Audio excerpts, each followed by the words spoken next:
Hello, my beautiful souls. Welcome sa ating tarot reading sessions. Keep in mind, general reading po ito. Maring mag-resonate, maring hindi.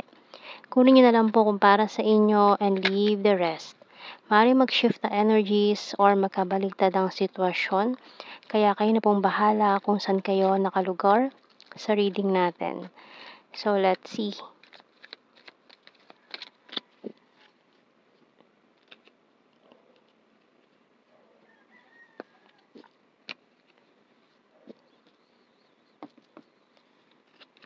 So, nahulog na agad yung Three of Cups natin and the Sun. Wow! Celebration. May narinig akong tugtog ng ano dito, ng banda. Parang it's about calling for a celebration with this Three of Cups and the Sun. So, there's a lot of happiness going on. Ayan. And maraming magagandang paparating kasi ang tagal mo nag-hermit mode. And we also have here the Queen of Swords. Three of Pentacles, the Moon. Page of Cups and the Page of Wands. Bottom card natin, the World. Wow.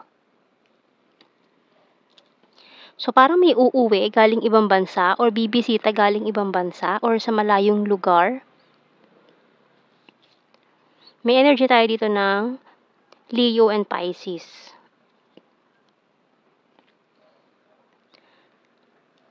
So, tingnan natin. Signs and symbol cards natin.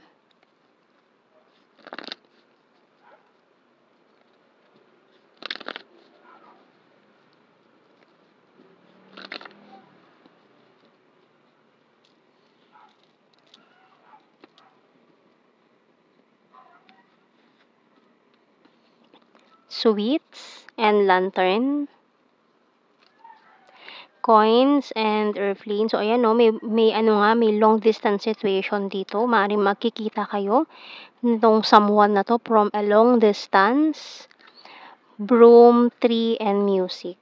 Ayan. Bottom card, butterfly. So, medyo maninibago ka kasi medyo parang bago ito mga pangyayaring ito. Malaking pagbabago to para sa'yo. Maring may mga change location or lumipat ka ng area kung saan siya malapit, ganun. Or siya yung lilipat sa location mo. So, tingnan natin sa tarot messages.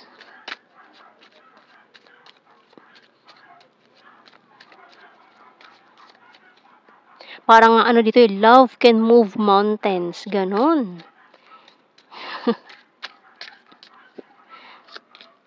Tired and need rest. Willing to take the risk. So, tuntahan willing siya mag-take ng risk just to be with you. Ayan. I have fear and anxiety. I want to grow old with you. We're compatible to each other. Can't sleep thinking of you all night long. I regret rejecting you. So, maring nireject ka nitong taong to dahil sa long distance situation. Pero, ngayon willing na siya mag-take ng risk and keeping tabs on you. The struggle is real. Kasi nung umiwas siya sa'yo, talagang nahirapan siya. Kaya ngayon hindi niya na kayang pigilan tong feelings na to. Clear Sentience by Archangel Raguel. Notice your recurring physical and emotional feelings as they signify divine guidance. So, kuha tayo ng mga messages pa dito. It's time for me to heal now. I love you unconditionally. I left you before you could leave me. I'm starting to understand our connection. So, umalis nga siya. Nag-walk away nito sa buhay mo noon, pero ngayon naunawaan niya na kung ano ba meron dito sa connection yung dalawa. I know I messed up everything. It was my fault, but I blamed you. I want you and I wonder if you're happy without me. Kasi hindi siya naging masaya nang wala ka eh. I will wait for a sign from you. Bottom card. Kuha tayo ng initials.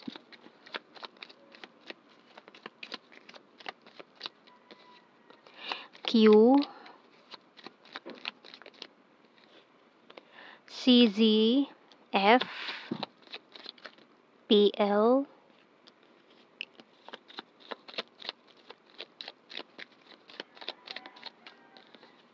V,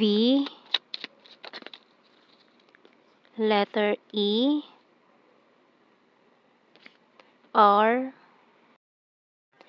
bottom card natin, letter A. Oops. And then, nahulog pa yung letter J. Ayan. Kuha tayo ng blue card. Mirroring and passion. So, matindi yung passion between you and this person. Para kayong mirrored souls. And chaser. So, dati kasi binitawan ka niya eh. So, ngayon maghahabol naman siya ngayon. Kasi hindi niya pala kaya na mawala ka. And ikaw yung nagbibigay sa kanya ng a lot of happiness. And this person really want to grow old with you.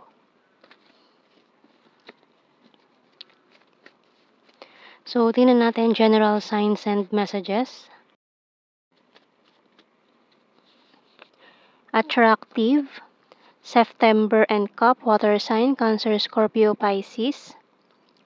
December, number 1, party animal.